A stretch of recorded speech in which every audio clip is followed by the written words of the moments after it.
into a little bit into the major themes. The major thing in the game was memento mori, remember that you will die. And basically, what this is telling you is that you're taking actions and you're being held accountable for them. And if you remember when the main character first entered the dorms, he had to sign this contract. Really should write it. So the contract was basically that he will be accountable for like his actions within the upcoming year. He has 1 year to do it. So yeah, like this little child, Theros. So, and the main theme in the game was finding the meaning of life, and the main character 42. The main character did this by the means of social links, and you actually find this out the meaning behind his ultimate sacrifice in Persona 3 FES in the answer. So. And an additional thing that was important to this game, and particularly FES in the answer, was what it really means to be alive. It's a major concern to Igus, who we know is a robot. So why an evoker? I mean, before... We're policing it. So, before, you didn't need like any other tools to summon your persona other than calling out for it. But the evoker itself is a symbolic suicide. You shadow your outer appearance to call forth your inner manifestation of yourself. Another reference to like death and memento mori. And if you guys remember in the answer where you saw how each character was called into these seas and got their personas, when Mitsuru went up to Akihiko, she really wanted something to appeal to him and his wanting of power, and so a gun would definitely like give that sense of power.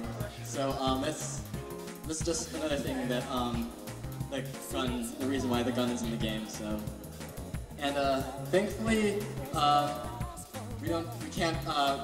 gun can't be used other than for summoning personas. Here you have the main character, of course, using the wrong gun. So it was game over. So I don't think even Recarm could solve that. So FES, like.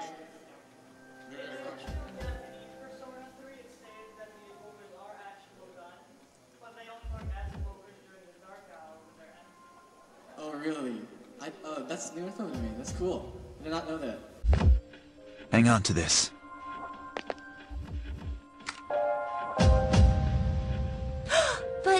But this is... Think of it as a lucky charm. It's not really a gun. Wait! That's not a weapon! I know! But definitely thank you for the info. Yet if you choose the bad ending with Ryoji, main character summons his persona, and it's not the Dark Hour. Karaoke, anyone? Let's celebrate our future!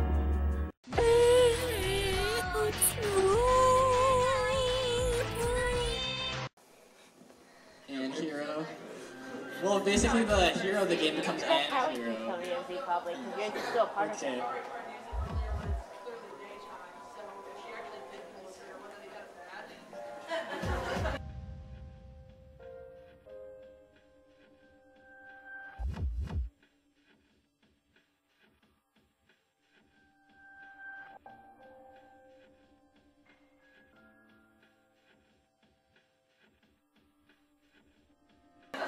No.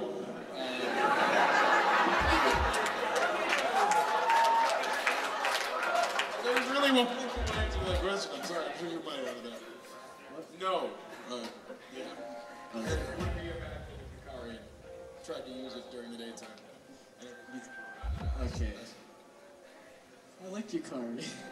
But then again, I like all kinds of wenches and women, bitches and whores. Okay, so in FES, really, Alice, I had to buy this game a second time. The answer takes place after the events of Persona 3. The main character has become Jesus, basically. And Igus becomes the protagonist. She attains the power of the wild card and is able to summon multiple personas.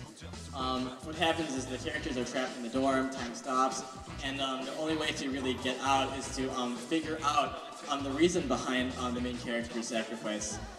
They have the choice. Various characters take sides whether to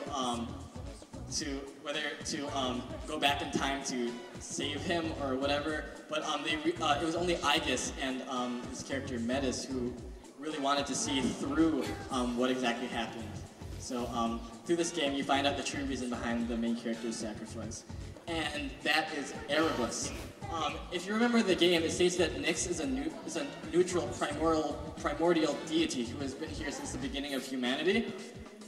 But the problem was that humanity itself was calling for its own destruction, and all these negative emotions took the form of this monstrous beast called Erebus. And it's the collection of the entire world's wishes for death and the end of the world.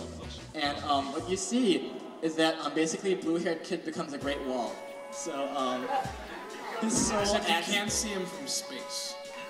His main character from Persona 3, his soul acted as a seal to prevent Erebus from contacting Nyx, rather than stopping Nyx from contacting humanity.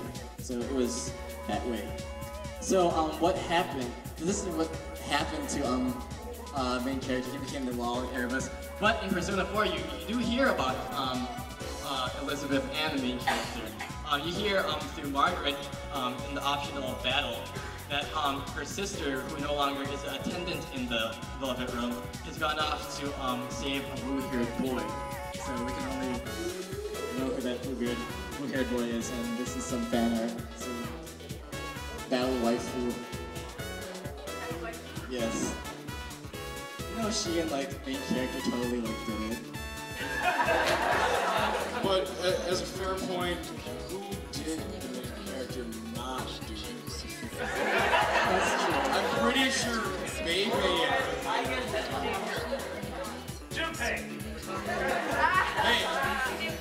as a former Junpei, I never touched it.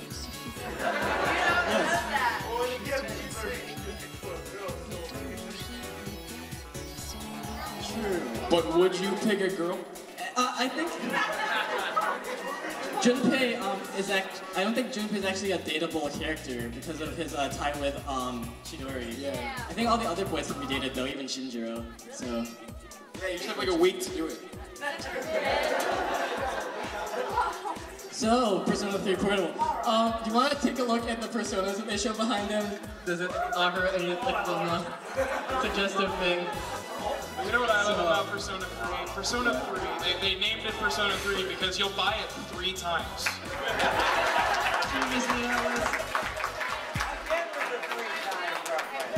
Okay, so the US release is actually July 6th. You have the important addition of the female MC, who has a different set of social links and different events. Rather than going to Yakushima, you go to Yukiko's Inn, which is pretty nice, tied to the 4th game. The battle system is revamped. Your characters can take hits for you like they did in Persona 4, and you have the option of controlling your characters this time, so no more Marin effing Karen. And because this is on PSP, they had to simplify the graphics a bit. It's more of a visual novel style. The only 3D you actually see is when you're exploring Tartarus. Otherwise, it's just character portraits and backgrounds. And if you reserve now, you get a wonderful baseball cap. Yeah. So any of you wanting a Persona cosplay, pre-order, and you'll get this awesome hat.